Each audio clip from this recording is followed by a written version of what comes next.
ವಿಷ್ಣು ಕುಮಾರಸ್ವಾಮಿ ಈಗ ಕೇಂದ್ರದ ಸಚಿವ, ಅವ್ರ ಮಗನ್ನೇ ಕ್ಯಾಂಡಿಡೇಟ್ ಮಾಡಿದ್ರು. ಶಿಗ್ಗಾಂವಲ್ಲಿ ಗೆದ್ದಿದ್ದವರು ಯಾರು? ಬಸವರಾಜ ಬೊಮ್ಮಾಯಿ. ಅವ್ರ ಮಗನ್ನೇ ಕ್ಯಾಂಡಿಡೇಟ್ ಮಾಡಿದ್ರು. ನೂರಾರು ಕೋಟಿ ರೂಪಾಯಿಗಳನ್ನು ಖರ್ಚು ಮಾಡಿದ್ರು. ಜನ, ಚನ್ನಪಟ್ಟಣದ ಜನ, ಶಿಗ್ಗಾಂವನ ಜನ ಅವರನ್ನು ತಿರಸ್ಕಾರ ಮಾಡಿ ಅವರು ಗೆದ್ದಿದ್ದಂತ ಕ್ಷೇತ್ರಗಳಲ್ಲಿ ನಮ್ಮ ಅಭ್ಯರ್ಥಿಗಳನ್ನು ಗೆಲ್ಲಿಸಿದರು. ಚನ್ನಪಟ್ಟಣದಲ್ಲಿ Yogeshwar, of course D K Shivakumar ಮತ್ತು ಅವರ ತಮ್ಮ ಸುರೇಶ್ ಅವರ ಶ್ರಮನೂ ಕೂಡ ಇದೆ, ನಮ್ಮ ಕಾರ್ಯಕರ್ತರ ಶ್ರಮ ಇದೆ. ಶಿಗ್ಗಾಂವನಲ್ಲಿ 25 ವರ್ಷಗಳಿಂದ ನಾವು ಗೆಲ್ಲಕ್ಕಾಗಿರಲಿಲ್ಲ.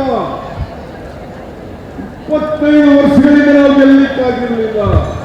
ಅಲ್ಲೂ ಕೂಡ ಗೆದ್ದು ಈಗಲಾದರೂ ಬಿಜೆಪಿಯವರಿಗೆ ಹೇಳ್ತೀನಿ, ನಾನು JDS ಹೇಳ್ತೀನಿ, ಜನರ ಮನಸ್ಸನ್ನ, ಜನರ ಆಲೋಚನೆಯನ್ನು ಅರ್ಥ ಮಾಡ್ಕೋಬೇಕು ಅಂತ ಹೇಳಿ ನಿಮಗೆ ಹೇಳಲಿಕ್ಕೆ ಬಯಸ್ತಾರೆ. ಈ ಮುಂದೆ ಯಾರು ಸುಳ್ಳು ಹೇಳೋದು ಬಿಡಿ, ಸುಳ್ಳು ಆರೋಪಗಳನ್ನು ಮಾಡೋದು ಬಿಡಿ, ಸುಳ್ಳು ಭ್ರಷ್ಟಾಚಾರದ ಆರೋಪಗಳನ್ನು ಮಾಡೋದು ಬಿಡಿ, ಸುಳ್ಳು ಅಪಪ್ರಚಾರಗಳನ್ನು ಮಾಡಬೇಕಂತಂದ್ರೆ ಬಿಡಿ.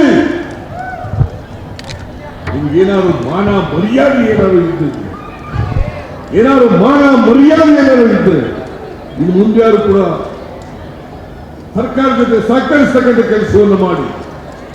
ನಾವು ಪ್ರಜಾಪ್ರಭುತ್ವ ವ್ಯವಸ್ಥೆಯಲ್ಲಿ ಟೀಕೆ ಮಾಡಬೇಡ ಅಂತ ಹೇಳಲ್ಲ, ಟೀಕೆ ಮಾಡಿ, ಆದರೆ ರಚನಾತ್ಮಕವಾದಂಥ ಟೀಕೆಗಳನ್ನು ಮಾಡಿ ನಾವು ಅದಕ್ಕೆ ಉತ್ತರಿಸ್ತೀವಿ. ನಾವು ಉತ್ತರ ಕೊಡಲಿಕ್ಕೆ ತಯಾರಾಗಿದ್ದೀವಿ.